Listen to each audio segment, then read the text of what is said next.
যদি তোমাকে প্রশ্ন করি যে পৃথিবীর সবথেকে শক্তিশালী ব্যক্তিকে, এই পৃথিবীতে কারা সব থেকে বেশি ক্ষমতার অধিকারী, কাদের ক্ষমতা সব থেকে বেশি, যদি তোমাকে প্রশ্ন করি, তাহলে তোমার উত্তর কি হবে?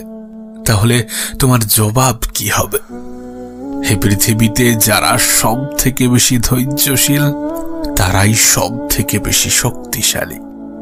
তুমি খেয়াল করলে বুঝতে পারবে, এই পৃথিবীতে যারা সব থেকে বেশি সফল হয়েছে, যারা জীবনটাকে অনেক সুন্দর করতে পেরেছে, তাদের মধ্যে অন্য কিছুর ঘাটতি থাকুক বা না থাকুক, ধৈর্যের কোনো ঘাটতি ছিল না। এই বিষয়টা আমিও জানি, তুমিও জানো যে ধৈর্য অনেক কঠিন একটা কাজ। বিশেষ করে খারাপ সময়ে বা কঠিন সময়ে ধৈর্য ধরা আমাদের কাছে অনেক বেশি কঠিন হয়ে যায়।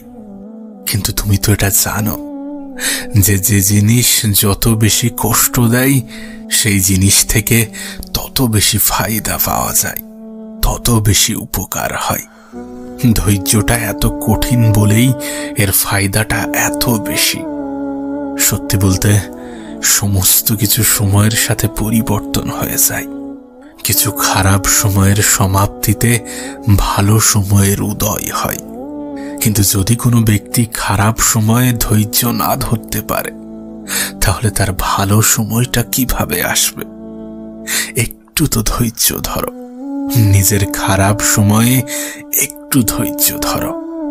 আমি জানি জীবনটা অতটাও সহজ নয় যতটা আমরা ভাবি, কিন্তু অতটাও তো কঠিন নয় যতটা আমরা ভাবছি। কোনো ব্যক্তির শারীরিক ক্ষমতা যাই হোক না কেন, তার মানসিক ক্ষমতা যেন অনেক বেশি হয়। কোনো ব্যক্তি যদি শারীরিকভাবে দুর্বল হয় সেটাও গ্রহণযোগ্য, কিন্তু সে যেন মানসিকভাবে দুর্বল না হয়। একজন মানুষ জীবনে তখনই হেরে যায় যখন সে নিজের উপরে সন্দেহ করে, যখন সে নিজের যোগ্যতা, নিজের ক্ষমতার উপরে সন্দেহ করে। আর কোনো মানুষ তখনই নিজের ক্ষমতার উপরে সন্দেহ করে যখন সে মানসিকভাবে দুর্বল হয়ে পড়ে। একজন মানুষ তখনই আত্মহত্যার মতো জঘন্য সিদ্ধান্তে উপনীত হয় যখন সে মানসিকভাবে ভেঙে পড়ে। তাই কোনো মানুষ শারীরিকভাবে যেমনই হোক না কেন, মানসিকভাবে যেন দুর্বল না হয়। জানো, কোনো অসুস্থতাই একজন মানুষের বডিতে মেডিসিন যতটা কাজ করে তার থেকে বেশি তার মনোবল কাজ করে। এই পৃথিবীতে এমনও কিছু মেডিসিন আছে যার কোনো কার্যক্ষমতা নেই।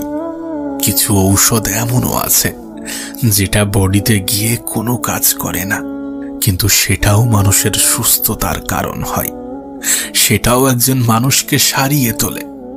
এর কারণ কি জানো? কারণ একটাই, বিশ্বাস। যখন কোনো অসুস্থ ব্যক্তি মেডিসিন বা ঔষধ গ্রহণ করে, তখন তার মনের মধ্যে একটা বিশ্বাস কাজ করে যে আমি ওষুধ খেয়েছি, আমি সুস্থ হয়ে যাব। আসলে এসব কিছুই না, এসব মনের ক্ষমতা। কোনো ব্যক্তি যতটা না শারীরিকভাবে দুর্বল হয়, তার থেকে বেশি মন থেকে দুর্বল হয়। আর শারীরিক অসুস্থতা সারানো সম্ভব, কিন্তু মনের অসুস্থতা সারানো অনেক কঠিন হয়ে পড়ে।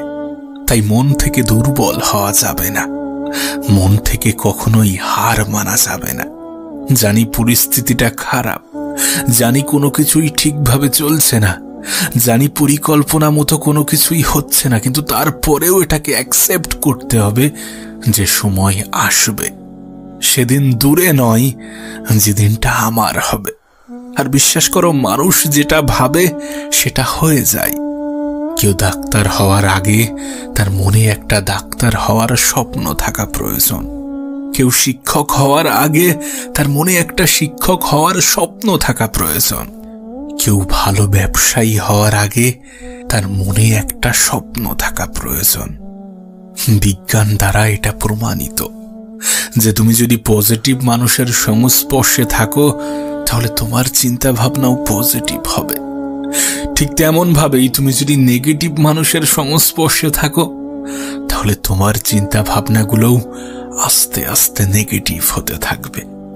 বিজ্ঞান বলে 10 জন সফল ব্যক্তির ভিড়ে যদি একজন বিফল ব্যক্তিও থাকে, তাহলে স্বল্প সময়ের মধ্যে তার মনের মধ্যেও একটা সফলতার বীজ বপন হবে, তার মনের মধ্যেও একটা সফলতার চিন্তা ভাবনা তৈরি হবে, আর এই চিন্তা ভাবনাই তাকে সফল বানাবে। ঠিক তেমনি তুমি যদি অলস ব্যক্তিদের মধ্যে নিজেকে হারিয়ে ফেলো, তুমি যদি অলস ব্যক্তিদের মাঝে নিজেকে ছড়িয়ে ফেলো, তাহলে হয়তোবা তুমি অলসতায় ডুবে যাবে। তার কারণ তোমার মস্তিষ্কে, তোমার ব্রেনে এমন কিছুরই এফেক্ট পড়বে, এমন কিছু চিন্তা ভাবনা জন্ম নেবে। আচ্ছা, তোমার কি মনে হয় এই কথাগুলো তোমাকে আমি কেন বলছি? এই কথাগুলো বলার পিছনে যুক্তি কি থাকতে পারে? এই কথাগুলো বলছি তার কারণ একজন মানুষ যতটা শারীরিকভাবে শক্তিশালী হয়, তার থেকে অনেক বেশি মানসিকভাবে শক্তিশালী হয়। আর যারা মানসিকভাবে শক্তিশালী, তাদেরকে দুর্বল করা অতটাও সহজ নয়। যারা মানসিকভাবে শক্তিশালী, তারা অনেক বেশি ধৈর্যের অধিকারী হয়, তারা অনেক বেশি ধৈর্য ধারণ করার ক্ষমতা রাখে। কারণ মানসিক শক্তিই তো মানুষকে ধৈর্য ধরতে সাহায্য করে। মানসিক শক্তিই তো একজন মানুষকে মজবুত বানিয়ে ফেলে। মনে রেখো, সময়টা খারাপ, জীবনটা নয়। হ্যাঁ, সময়টা খারাপ, জীবনটা নয়। আর সময় সর্বদা পরিবর্তনশীল।